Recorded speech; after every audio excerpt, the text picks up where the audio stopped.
Everyone. My name is Louisa Grossman, and I'm going to be moderating our panel discussion this evening. First, I'd like to welcome everyone here. I'm glad you've taken time out of your busy schedules to join us and learn a little bit more about how a Board of Education works, what it means, and all the other things that go into what it means to serve on a board, with a board. So thank you for joining us. We have three panelists this evening. All are former Board of Education members. Dr. Jerry Crisanino, Mr. John Sincaglia, and Ms. Ramya Kasturi. So welcome, all three of you. And so let me just start by saying we are going to have, I'm going to ask each of the board members some questions. We kind of have them, some of them are kind of several questions in one. We're going to get through most of those, or hopefully all of those. And then when we're finished, we are going to open it up to questions from all of you. Tonight's discussion is about, again, the workings of a Board of Education, their experiences, how they view things. It's not about any current board issues, anything that is that really needs to be answered by a sitting board member. Please, I believe there's a meeting tomorrow night. Please attend that and ask all of your questions there. But hopefully this will give you a better understanding for how things run in terms of the education in our town. So without further ado, I'd like to get started. And this first sort of set of questions is for any of you, but let's start off with Mr. Sincaglia, if you don't mind. So first, what are the responsibilities and the roles of a board member? I'm going to lump all these. The responsibilities and roles of a superintendent and the responsibilities and roles of a board president. So I kind of lump them together. I know it's a lot, but I think they kind of naturally fit all together. And a follow-up to that will be, just so you know it's coming, will be how those relationships between the board members and the superintendent, how that works, and how it is, how you go about sort of in a practice, that relationship. So Mr. Sincaglia, could you start us off? Okay, thanks. And it's a pleasure to be here. I guess the important thing to start off with is that the board acts only as a unit. Okay, the board only functions as a unit. An individual member of the board has no authority. I look at a Board of Education as akin to a board of directors of a corporation or a legislative body that has to approve bylaws and policies that the school district will follow. Now, one of the main things, in fact, one of the key things a board has to do is to hire a superintendent and hold that superintendent accountable for the operation of the district. There's some very specific statutory things that boards have to do. I know that if you ever attended a board meeting, they vote on a lot of things. Most of those things are prescribed by law. You may not know that the board has to approve every curriculum, every course of study. They have to approve every employee, the appointment and the retention of employment. They have to approve every textbook. They have to approve labor contracts. Obviously, the most important vote they take every year is establishing a budget for the subsequent year. And if necessary, authorizing a public vote if they ever needed a bond issue. And we've had, since the dawn of the new millennium, we've had 3 of those. Well, we've had 2 of those, and the current board is talking about having a 3rd one. Now, with respect to the superintendent is the chief school administrator is the executive authority. Basically, again, I say the board is like a legislative, this is the executive. They're charged with the oversight and operation of everything in the school district. And I mean everything flows under them. and they're responsible for seeing that policies are followed, that New Jersey law is followed, and any federal statutes that also would apply. There's some very specific things. For example, no one can be appointed to any position, any job in the school district, whether it's from a teacher aide, a cafeteria worker, a school bus driver, or an assistant superintendent, right up to the top, without the recommendation of the superintendent. A board needs to approve it, but the board cannot substitute its own choice for the, if they don't, they can reject the superintendent's choice, but they can't put one of their own. There has to be a recommendation of the superintendent. Now, with respect to the administration, every district operates differently, and people will say, well, I know that Westfield does it this way and New Providence does it this way and Summit does it this way. The way things are structured, there's an organizational arrangement, and the superintendent, within the way that organizational setup exists, will delegate responsibilities to administrators. Now, that would be down to the assistant superintendents, it would be down to the principals, would be down to directors and supervisors, and also the business administrator. Now, within those responsibilities, the principals obviously would then have oversight of their teachers. The business administrator would have oversight to the business office staff, the facilities operation, the transportation, and so forth. But all that flows from what the superintendent, as the chief executive officer, wants to have done.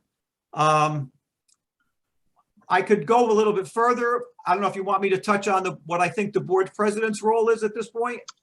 Absolutely. Okay. I look at the board president is, again, like the CEO, not the CEO, the chief of the board of directors, the chairman of the board of directors. He presides over all meetings. He or she has the authority to call special meetings. He or she has the authority to appoint all committees and committee chairs. And he or she needs to work with the superintendent all the time on establishing the agenda for upcoming meetings. And the board president is the chief spokesman for the district. That doesn't mean on every single item. I mean, when the hockey team wins the state championship, I think we want to hear from the coach. But in terms of board actions, in terms of what the board's doing, like the budget, like the hiring of a principal or something like that, that's where the board president is the spokesman. I guess, that would be on anything that comes under the purview of the board. I think that's it in a nutshell. Okay, thank you, Mr. Sincaglia. Dr. Crisino, would you like to add to that? Yeah, thank you. And thank you for inviting me. I think John did an excellent job of giving us an overview of the workings of these very important areas. I think it's important to talk about what a board is not. A board member is not running the district, like John said. A board member is there to represent his or her constituents. And in many ways, they're there to gather the feeling of the district, the feeling of their other neighbors, and bring back to the board and the superintendent what the basic feeling out there is and how maybe make suggestions on things that could happen and be the eyes and ears of the board. I think a challenge for anyone when you go on a board is realizing that your role is very defined. A lot of people go in and they feel, I'm a board member, I have all this authority, and I'm going to be able to make all these changes. And many people go on because they have a particular passion that they feel, I'm going to go on and I'm going to make this better or that better or whatnot. And if that's why you're going to be a board member, then you're going on for the wrong reason. You're really there to represent your neighbors and to be able to support the superintendent and give him and her the sense of what's going on out there, because their job is to run the district. As a board member, we don't run the district. We do what John said. We look at finite areas and we have some authority over those, mostly budgetary issues. Of course, the main job, as he said, is the hiring and the evaluation of the superintendent. And we do that at the behest of our neighbors. You know, someone has to evaluate the superintendent's performance. So that's what a Board of Education member does. He or she kind of looks at how things are going and makes a determination based on what goals are set. Board of Education sets goals, and the goals have to be aligned to what the community is looking for. And they're different in every community. There are some communities where they focus more on the athletics, or somewhere they focus more on the academics, on the facilities issues and whatnot. And later on, we'll talk about the different committees. But I really think the challenge for a new board member is to just be able to sit back, listen, understand you're there in a supportive fashion, but also as an oversight. If you feel that things are not going the way that they should not be going, you have an obligation to bring that up and to talk to your board members. But you can't come in with the belief that I know everything and I'm going to straighten this out. And I had a problem in the 5th grade with this principal, you know, my child had a problem, and I'm going to go in, I'm going to change the whole school system. That's not our role. Our role is to place the superintendent in a position to address anything that the community feels may not be going the right way. So I think it's important to think about in that concept, not only what can you do, but what you shouldn't do. Because I think many board members fall into the trap and have a very difficult time when they first come on the board. Then after a while, when they're leaving the board after many years, they realize, you know, that it was better to work as a team than in isolation and to be battling everyone. And that if you do your job and hire the proper superintendent and he or she hires the proper staff, that it makes your job as a board member much easier. Great. Thank you, Dr. Crisanino. You're up, Ms. Kasturi. What can you tell us? There's not much to add. I think you both did an excellent job of summarizing. I guess the one just detail that I'll quickly put in there is that there are ethical obligations and also boundaries that define, you know, both what Mr. Crisanino and Mr. Sincaglia said. So it's not just that, you know, in practice, you know, this is what should and shouldn't be done. There are also legal, ethical boundaries that we have to fall within. And I think that too might be confusing to a new board member. So, you know, even things such as like social media or whatever, there are very strict rules that you have to abide by, because you're no longer just a member of the public, you're an elected public official. So just something to keep in mind as well, that you have to be very careful as a board member as to what you can do and what you can say. Could I dovetail off of that? I'm sorry. I think that's an excellent point, because I'm aware, not in Berkeley Heights, but in other districts, of issues where board members have been sanctioned by the Ethics Commission. They can be suspended. You can actually be removed from the board. So you may be doing it with the best of intent, but if you don't know your role and you cross those boundaries, it can not only cause mass confusion for the board, but it could cause you a lot of embarrassment and certainly jeopardize your place on the board. So I think that's a great point. Yeah, one thing I'd like to add is that, and it ties into something Jerry said earlier, you know, as elected officials, okay, you're elected by, you know, it's an elected position. And people who, again, you know, well-meaning, but don't understand the role of the board member will come to you, mention something to you that's a problem. Well, it's important that you know, you want to listen to them, of course, but to find out, number one, where did it start? For example, if it was something with a particular teacher, okay, have they gone to the principal? And what was the result of that? And if that wasn't satisfactory, did they then go to the superintendent's office, who may have opted to delegate it to an assistant superintendent? But the point is not to expect right away, because they tell you something, is go to the board. And after having that conversation, one of the things a good board member does is call the superintendent and say, hey, listen, I had this concern from this constituent.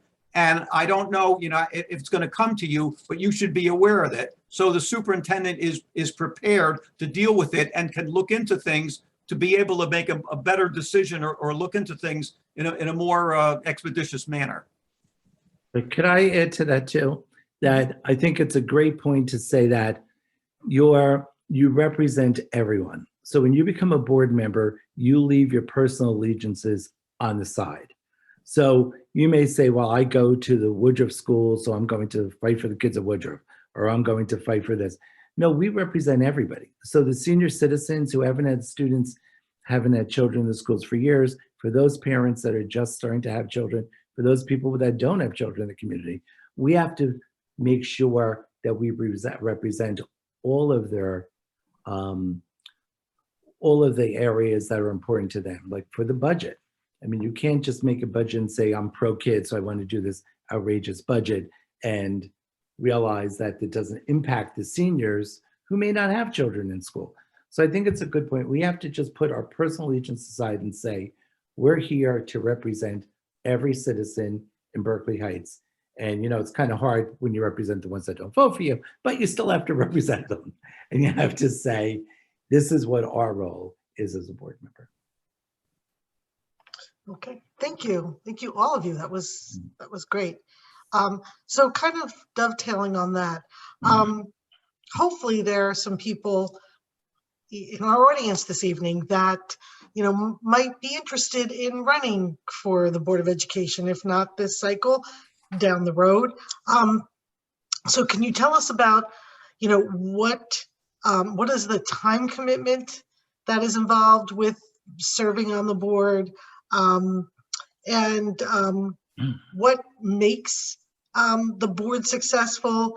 And sort of, again, a follow-up to that is, what other ways, if they, let's say they, being on the board is something they can't do right now. Well, what other ways can they look into to get involved? Like committees or, something, just, that to get them sort of a, if they want to kind of get their toes wet before they jump in and maybe go for, trying to capture a board seat. So who'd like to, let's see, let's start this time with Ms. Kasturi. Okay, so I'll start with, I guess, a time commitment. I think, so like so many other things in life, it's really what you put into it. If you want to be extremely involved and, meeting with the superintendent regularly, meeting with your board members regularly, you can do that. It is really what you feel, how much time you really want to put into it, how much work you want to put into it. That being said, and I know Dr. Crisanino and Mr. Sincaglia will elaborate, but you should serve on a committee, several committees. There are several different ones and you can choose the ones that you're interested in. But even though I was on the board for a short period of time, I would always read the committee notes from the committees that I wasn't on. If I had specific questions, I would reach out to my fellow board members, have one-on-one conversations with them, talk to the superintendent about issues that I thought were important. So I didn't have to do those things. I chose to. So it really is, the time commitment depends on how involved you really want to be in all aspects of the board. Some people want to be very involved. Some people don't want to be very involved. So that's my perspective, at least. I don't know, should I pause there to give everyone else a chance to answer that first question? Yeah, that would be great. Mr. Sincaglia? Yeah, I was going to say that, I worked as a business administrator for several boards of education, and obviously know a lot of people in the field that were in the same position. And they're, and again, Berkeley Heights tends to operate a certain way, but some boards, they have meetings constantly. I know, some of my colleagues were, going crazy with meetings 2 and 3 times a week. I would say, based on what goes on here, you should figure, probably as far as meetings, usually not more than 2 a month. And sometimes there might only be one.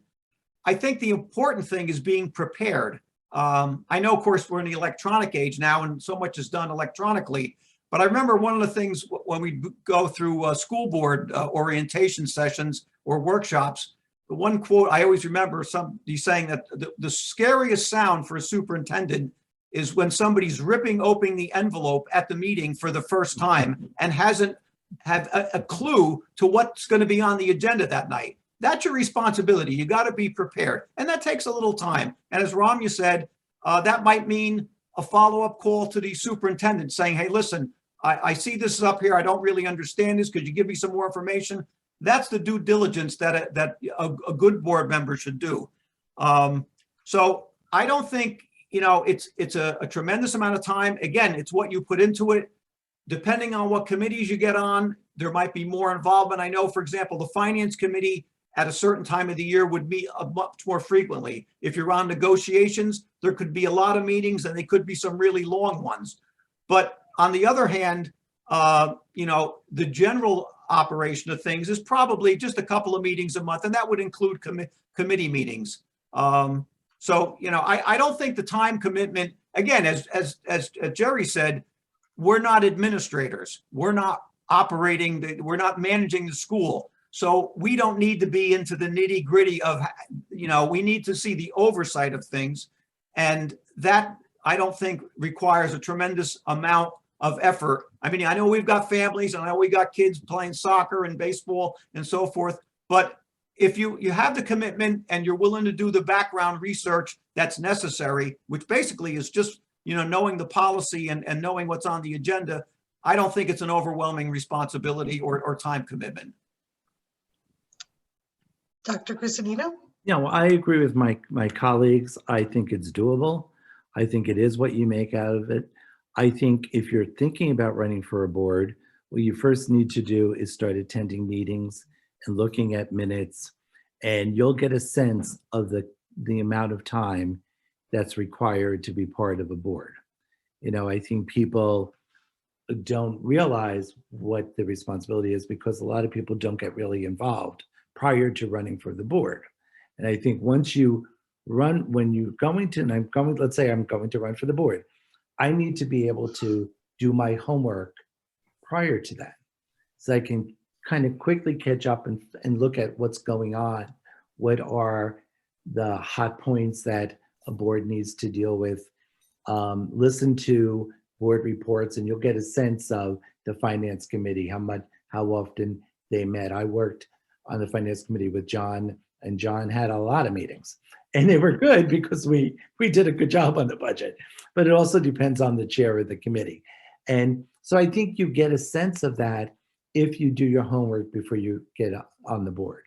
It's doable. You have to make a personal decision. Certainly there's different points in our life when we have a little more excessive time that we could say we'll donate to civic operations. So just do that. And if you want to, start with your local PTA. So, you know what I mean? Go to your PTO meetings, get started there to see how the process really works, because they're a key part of a Board of Education. They're our biggest supporters out there. They're where a lot of ideas come from. And so if you get involved on that level and see if this is something you're interested in before you just say, I want to be on the Board of Education. And this way you'll hear everything going. If you go to board meetings, you'll be able to get a sense of what's really going on. I think just one more thing to add. I think that a lot of people just look at the board meeting as where all of the work gets done, and that's not really accurate. A lot of the work gets done behind the scenes. And so, I would hear a lot like, when I was on the board and before, like, why aren't the board members asking questions, or why aren't the board members saying anything? And that's because a lot of those questions or conversations have happened before, like Mr. Sincaglia said, before the meeting even occurs. So like on a regular basis, I would call up the superintendent or a fellow board member and say, hey, I see this on the agenda. What is that? And I would get the explanation beforehand. So, just to view board meeting alone as the only place where the board does work together isn't quite accurate. There's a lot of work that goes on and should go on behind the scenes as well and in between meetings. Right, and I've heard in the past where people say, well, you all get along, everybody agrees when it comes time to voting. And you want to say, I don't know what you're talking about. We've been arguing about this for weeks in the committee. Yeah. What you want to do is when you come out to the public, you want to have sort of a sense on the board where you want to go, so you're not arguing in front and you look like it's in total chaos. But a lot of that stuff happens in the committee. It should not happen outside the committee, like, you know, at the grocery store. It should happen in the committee, and I don't think people realize that. And committee meetings can be somewhat arduous, but again, if you don't have the time, then this isn't the right place for you to be, at least at this point in your life. Yeah, the one thing, I mean, you know, one of the questions, I think, what Sue sent some stuff out to us about, do people talk to each other in between meetings? And that's okay with some guidelines, okay? You cannot be doing stuff that suddenly becomes the whole board doing something outside of a legally advertised meeting. But for example, let's say the finance committee or any committee, which, you know, is probably, which again is always less than a working majority of the board, is doing something, has a meeting, and then there needs to be a follow-up phone call. Nothing wrong with that.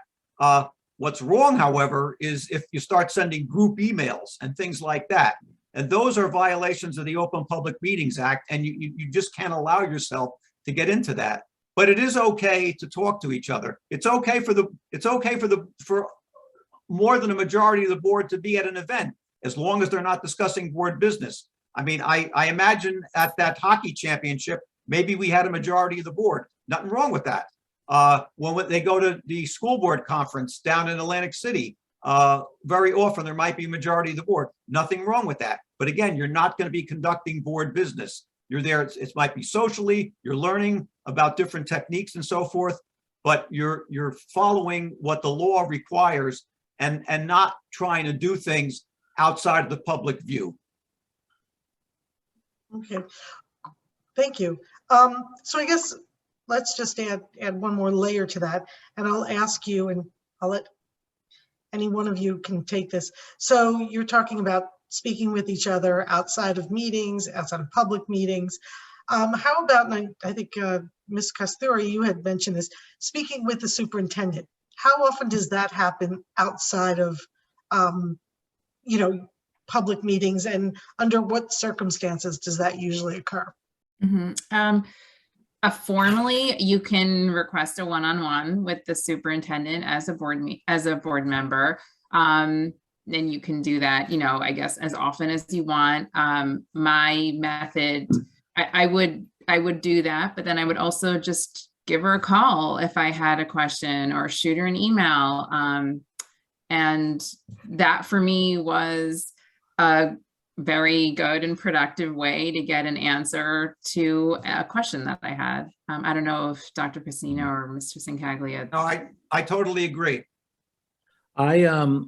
I tended to go through the committee chair and the board president, because and I don't think you're implying this, but you know, if you have X amount of members of board on the board calling the superintendent, it requires a lot of her time. So I preferred when you would funnel it through someone, because if I have a question about, say, some issue that's happening, and John has the same question, rather than both of us calling up the superintendent, we might go to whoever would be that committee chair and say, look, we're both looking at this question here, and have him or her approach the superintendent, and then answer the question for all the board members. Because if you're thinking of something, likely your other colleagues are, because we have to remember the superintendent's very busy, and she or he, their main job is to administrate the district. And I don't believe that this is a problem in Berkeley Heights, but there's been other districts where they just bombard the superintendent all the time with questions and calls and whatnot. And it takes him or her away from the job. So I agree with both of you. You have to, you know, certainly she's available or he's available to answer your questions. They want to answer your questions, But for me, the proper challenge was always trying to funnel it through a chair or the board president said there wasn't a lot of calling. And it also saves you your time because we all have busy lives outside of here. Great.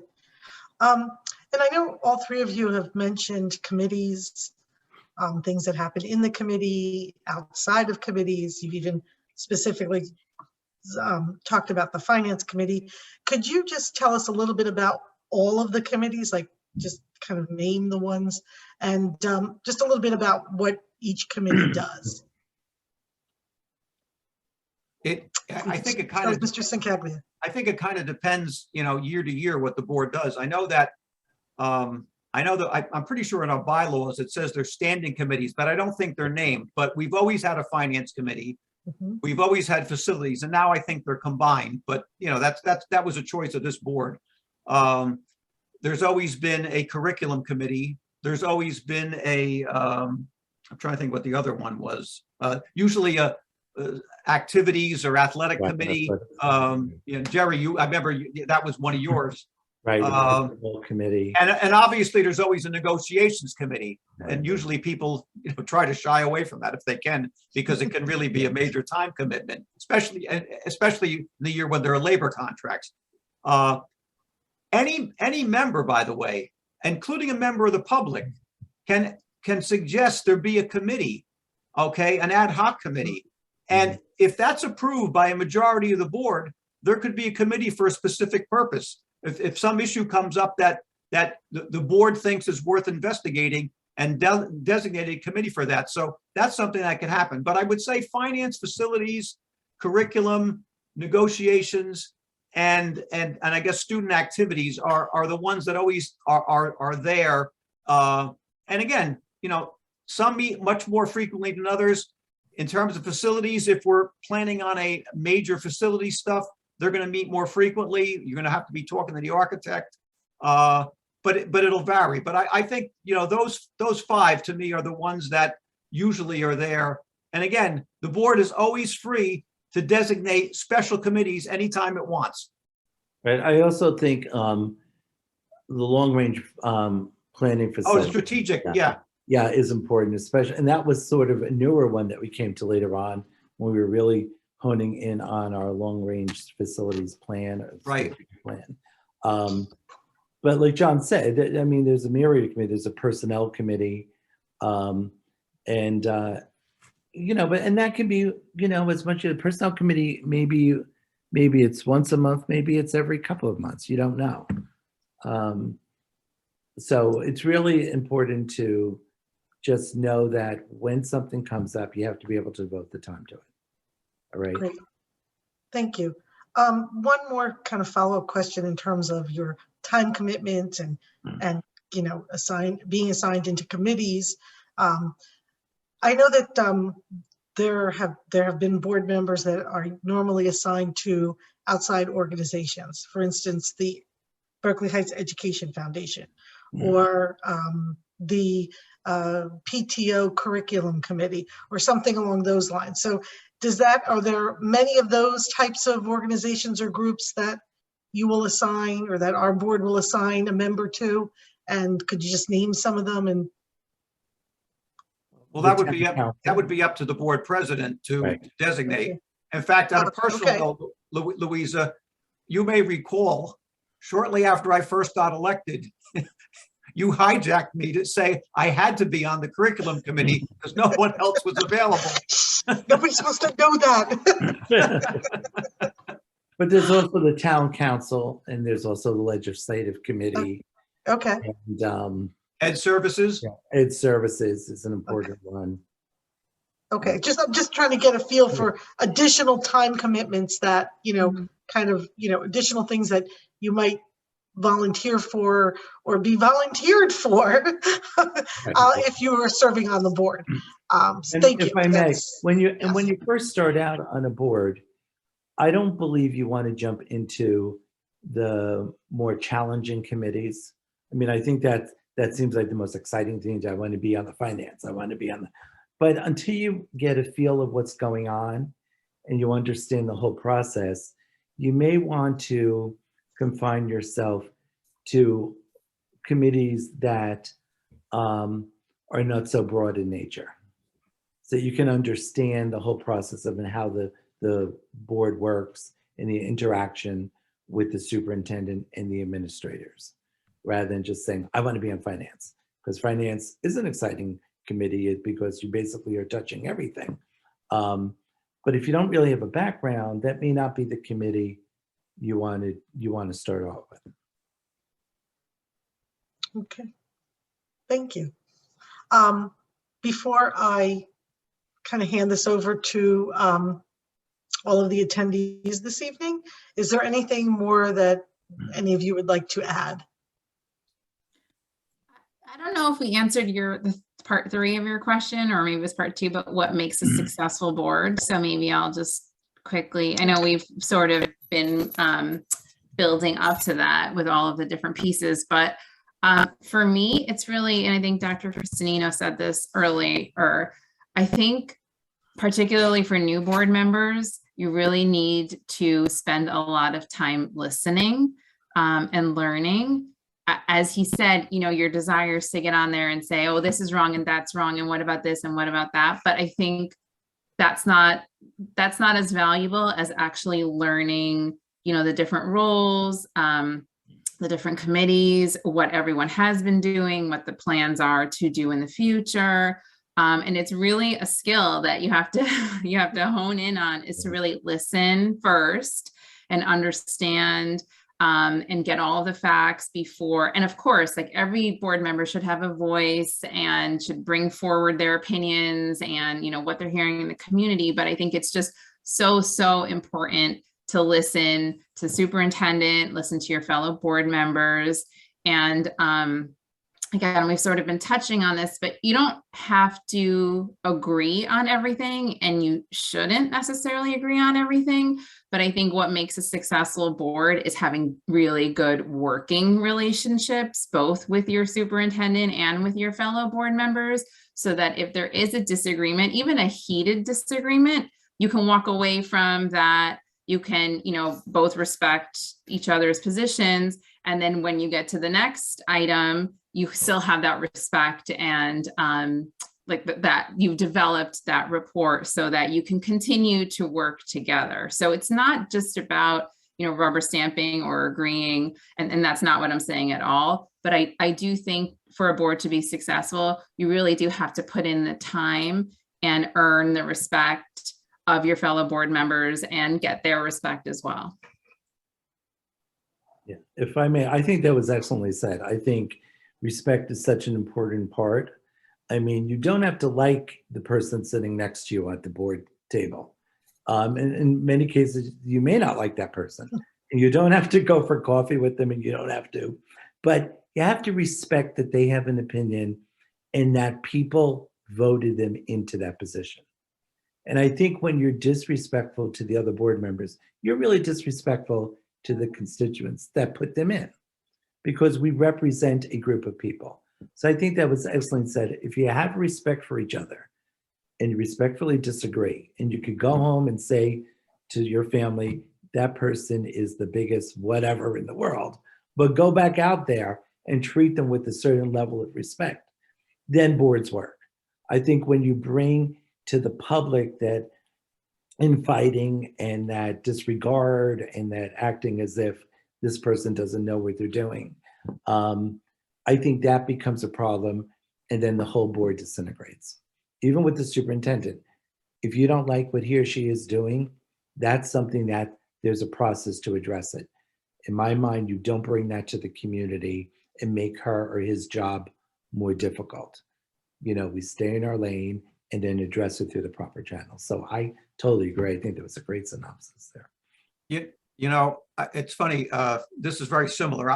This one particular question, you know, again, Sue had given us some stuff ahead of time that suggested questions. And some of the things that I wrote down, I was thinking to myself, both Ramya and Jerry said, the respect for each other, the willingness to listen to differences of opinion. And, you know, I mean, so many things are voted on unanimously because they're routine, but there are always going to be things that aren't routine. and there are going to be differences of opinion, and that has to be respected and they have to be heard. Again, the majority has to prevail. I also think, though, that a successful board has to welcome the input of its stakeholders, the people out in the audience. That doesn't necessarily mean the ones who just show up at the meetings, but through the PTOs and so forth, through the booster club, that they listen and are willing to dialogue with them as necessary, and not just saying, oh, we've heard you, and then go on.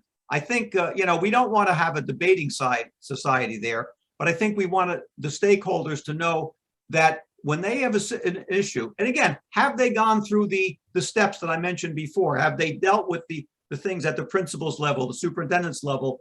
But if it's a situation where something hasn't been satisfied, or the whole operation is something they feel should be better, listen to them and, let's have a response.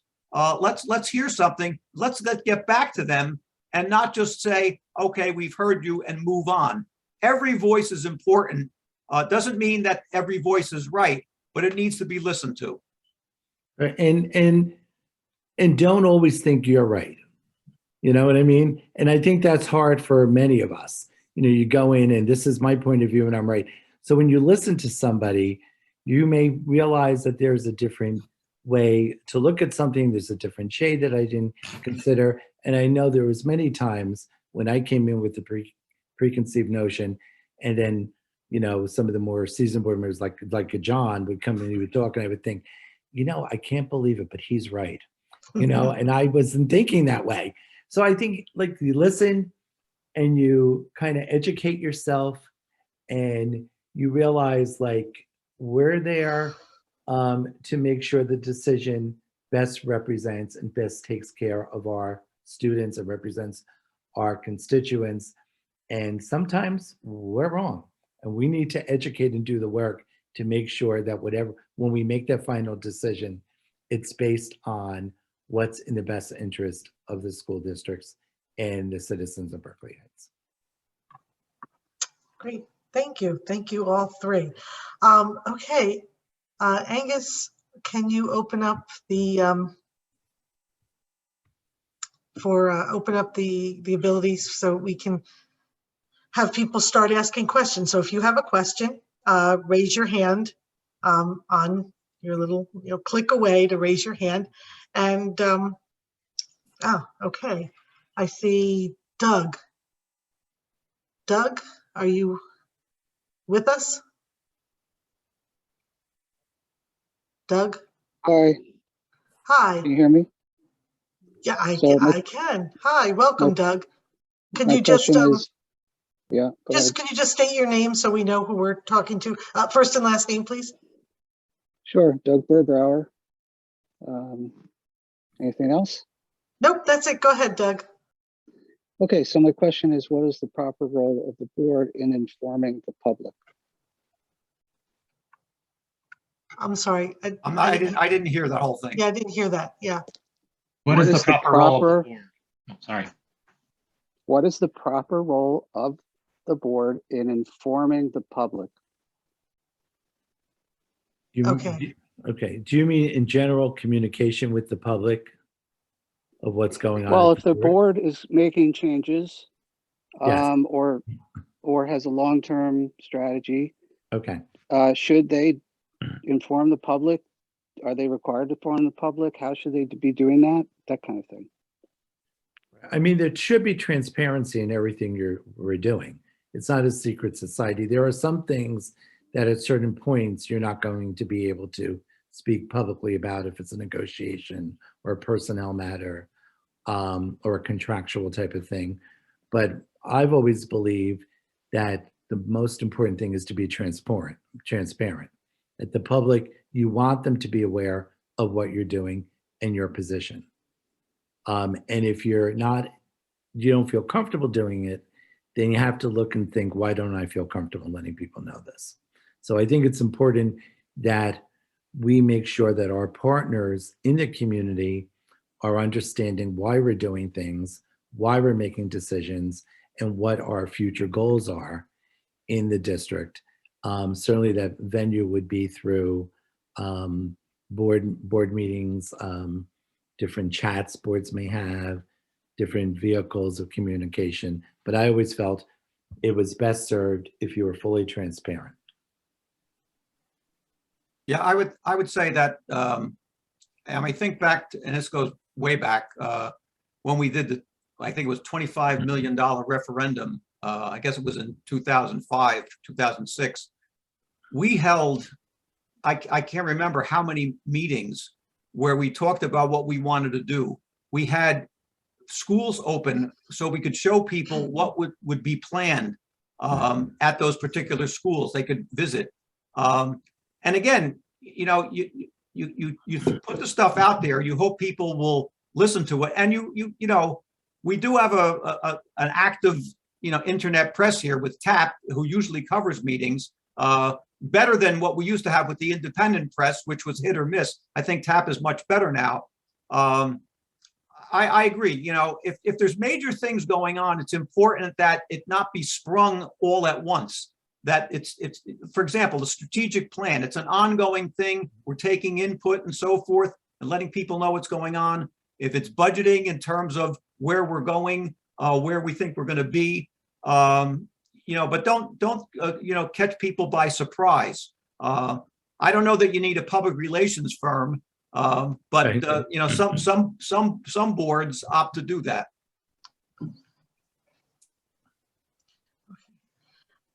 Thank you.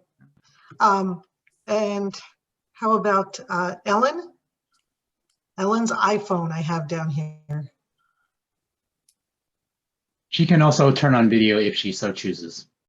Okay. Ellen? Sorry, I hit it by accident. I apologize. Oh, okay. Anyone else? Do I have a hand? Kelly. Kelly Villanueva. Yes, you said it right. I just wanted to thank you for the support for the PTO. We have an open line to the president for every PTO meeting, and we really have low attendance. So, you know, going right to the president or to the principal, sorry, with any issues is great to start with the PTO meeting. And then we also, all the presidents meet with the superintendent and a board member every month. And that is our way to communicate what's happening and with our parents and any issues in the school. We definitely give them a hard time in those meetings. So start at your PTO and we will help you raise the issues. But there's a lot of times I go to a Board of Ed meeting, there's issues and then the principals will text us and be like, what's this issue? I'm like, I don't know. No one's told us. I can't give you input and help you with this issue because I've never heard of it. So definitely start with your PTOs because that's what we're there for, to help the parents, you know, and represent the parents. So another line of communication. So thank you for the support. Thank you. That was great. Let's see. Sue Seto. Yep, thanks. So a question I had is, with 1 or 2 meetings a month, or school boards are limited to what they can do, how do you decide what is important and what's not? Or what would you how would you know to prioritize what's more important over others? Who'd like to take that? I think, Sue, you know, the frequency of meetings, and again, it goes back to, we're not running the schools. You know, the routine stuff, the bills have to be paid, okay? That's basically a once a month task. You have to approve payrolls. There are little odds and ends that have to be taken care of. If, in terms of what the board may want in terms of information, the board has to kind of decide that, you know, early on in the year with the Jerry mentioned before about the goals it establishes, basically for the superintendent, saying, listen, these are things we want to see happen. And then maybe a schedule or a tentative schedule comes up in terms of how it's going to be reported. One of the things that was that came up quite a few years ago, and it involved quite a bit of discussion. Jerry, remember when we first did the dashboard? Yes. And you know, we weren't sure how it was going to go. Right. It was different from what was being done before, but after a bunch of work and massaging by board members and the administration, We got to a situation where we've had, I guess twice a year at least reporting Yes. of how we were doing with respect to like districts, not just the state average and so forth. And you could do that more frequently. There's certain things, I guess it's a question of what's there that you need to report on. I don't know that it's necessary to meet more frequently unless it's necessary. Right. And I think also your strategic plan will help lay out where you're going for the year, because there's certain things as you're looking at your strategic plan that have to be addressed throughout the year. And of course, we know there's a budget time, there is a planning for next year, there's graduations that plan.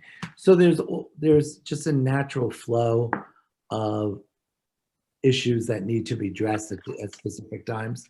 But I think it's important if you have a really good, solid strategic plan and you constantly look back into that. And we had done this, John, I'm sure the following boards do that also. It really kind of allows you to keep on top of all those things because you already laid out the plan for the year or the plan for the next 5 years. And I think part of the success of when we had to go into virtual education, which nobody wanted to do, was the fact that the strategic planning committee had been putting money into technology. Obviously, not realizing that we would really need to use it to the way we did, but that was part of the plan. So when that happened, there had already been a commitment to put a one-to-one device in every child's hand. So I think that's an important piece, is to have a really good, solid strategic plan. And also just very quickly adding on just in terms of what you think is important and how you prioritize is I always looked at the goals as well for that year. That's also something that you evaluate the superintendent on is those yearly goals. And I would try to think, for everything that we're looking at, for everything that we're doing, how does it fit into the stated goals? It's sort of easy. I'm not on social media, but it's sort of easy to get swept up into the issues sometimes that are, on social media or in Tap Into or whatever it is. But I think it's really important to think critically about, what items fulfill the goals, what items fulfill the strategic plan, and as Dr. Christina said earlier, what items your neighbors are thinking about, because as a board member, you're not only representing the people who voted for you, as you said, you're voting for the people who didn't vote for you, and you're representing the people who can't vote. There's a very big population there. So you always have to keep in mind, maybe not focusing on just what's popular or fad at the moment, but what's going to be in the best interest of the entire community and what aligns with our district's goals. Thank you. Okay, next up we have Helen Liudmilova. I hope I said that correctly. Hi, Helen. Hi, thank you. So my question would be, what can be done to improve student achievement and to ensure that everybody who graduates is college ready, or at least that everybody who graduates had their academic needs met and they're able to survive past high school, if that makes sense. That's a great question, and it's a difficult one to answer. Maybe one of my more experienced colleagues can comment before I do. I can comment. I don't know if I could do it better, but I could say that, you hire the best personnel. You hire who you believe is the best superintendent, and you give him or her the backing, the support to do their job well. And that person, you would hope, is committed to moving the students ahead academically and helping them achieve whatever goals they want in life. Because not every student is college bound, not every student progresses at the same level. We need to meet the children where they're at. And if you hire the right person and he or she has the individual child's needs and challenges in mind, then you'll see progress. But I think a problem is if a board doesn't give that support, and some boards, not Berkeley Heights, there's an infighting between the superintendent and the board, and then you say to the superintendent, well, how come the kids aren't all doing X? And you want to say, well, because you didn't really give them the support. So I think that's it. Give the support to the person you have at the top of the food chain, which is your superintendent. And if that person isn't the right person, then the board has to make the tough decision to maybe go in a different direction. I think also it's important for the board to, I agree with everything Jerry just said, but it's important to let the teaching staff know that you value them, that they are the critical ingredient to seeing that our kids, do well. And they need to know that we're supportive of them. And to the extent that we can financially give them the support and the wherewithal they need. That doesn't mean, anything goes, because there are limits to how much we can spend by law, but that we don't shortchange them. And as Jerry said, thank goodness that we were prepared with the technology when we had to go virtual. Knowing what some districts did with handing out just simple worksheets, I'm sure really didn't cut it very well for the year for all those kids. I think we did a much better job. I agree wholeheartedly. I think that our teachers need to see that they are valued, and that will automatically translate to the students. Right. And we need to attract the best teaching staff. And I think Berkeley Heights does a good job at doing that, because we know that there's a teacher shortage out there, and it's hitting even areas like high-performing districts like ours. And so I think people want to work where they're respected. And I think having a respect for your instructional staff and all employees, your custodial staff, just showing, because everybody has an important contribution to the education system in Berkeley Heights. And I think if that message is out there saying, we value the people that are working with our children, the cafeteria, but whatever it is, we value you because you're taking care of our most important assets, which is our children. And then I think people want to work here. And then we will attract the best, like we have been able to do for many, many years. Okay, great. Is there anyone else? I don't see any hands. Come on, put your hands up. I have a question if we're waiting for someone else to ask a question. Listen, the only hand I saw was yours, but I said, that doesn't make a lot of sense. Go ahead.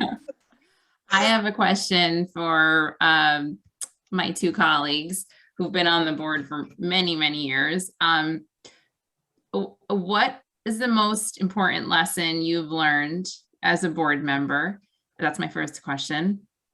And it doesn't have to be like a profound one. It could be something as simple as, do not email all of the board members at once. And my second question is, what's one thing that you would have done differently? Wow. I would say, personally, I've always been somebody that tries to believe in the big picture. You can't get hung up on little they may not be little, but you've got to look at the totality of what's best for the whole district, what's best for the community, and always keep that in mind. To me, and again, I think Jerry said that early on about people get elected, they want to deal with a specific thing. That's dangerous. You've got to look at what's the whole picture of what we do for, whether it's 2,500 kids, 3,000 kids, and whether it's the kids from preschool up to 12th grade. One thing I wish I had not done, it probably goes back to not so much on the board as an administrator.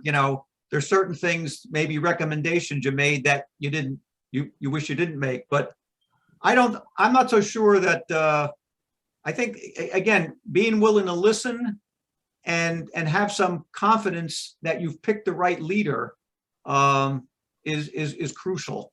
So I don't know. It's like it's in an interview. Don't ever say what your biggest weakness is. So I would say, to me, it's again looking at the big picture of things and what's best for the whole district and community. Right. And I'm going, and I agree with John. I'll go a little on a limb, but for me, I think was having a preconceived notion of certain board members. When I went on the board, there were some people that I did not care for, and I did not believe had the right intention of being a board member. And over the years working with these people, I've gained a tremendous respect for them. Because what I did is what we talked about earlier, I listened. And I didn't have my own prejudices and said, you know, this person, they were for something and I was not for that initially, so they have to be this kind of person. Because people go on the board, or you hope people go on the board, because they want to help their community. It's an unpaid job. It certainly has a lot of people out there who are going to criticize you. Sometimes on a heated issue, you cannot go to Stop and Shop because people will get you. I used to be on the pool board and pool club board, and it was a horror to go there because, you know, you're in a bathing suit, you're stuck there, and people would get you. So, but it's really like saying most people are there for the right intention. And just because they don't agree with me doesn't mean that they're bad people or they're ill-intentioned or I'm right. And I think for me, I've told those people, one particular person who I was able to share with her that, and she knew that, and you gain a lot of respect for your people, because if somebody is there for the right reason, how can you not respect them? They're giving their time, and they certainly must have a heart for children, which is what this is all about. Or why would anybody do this? Great, thank you. I don't see any more hands. So if you want to ask a question, now would be the time. Nope, nothing else. So let me thank our three panelists for coming out this evening, taking time out of your busy schedules. I think it's, you know, I know that I've actually learned quite a few things this evening and I've been involved with the schools for a very long time. And I learned a lot from each of you. So thank you. I hope that all of the attendees got something out of this evening. And I want to thank them for joining us tonight and, you know, being part of this conversation. And hopefully we will have another discussion like this, panel discussion like this in the future, because I think it is important to understand more about our Board of Education, sort of demystify our board and what goes on, and you know, how the education in our district works. So hopefully we'll be able to do that again, and we will let you know when we have another session planned. But thank you for coming. Have a good evening.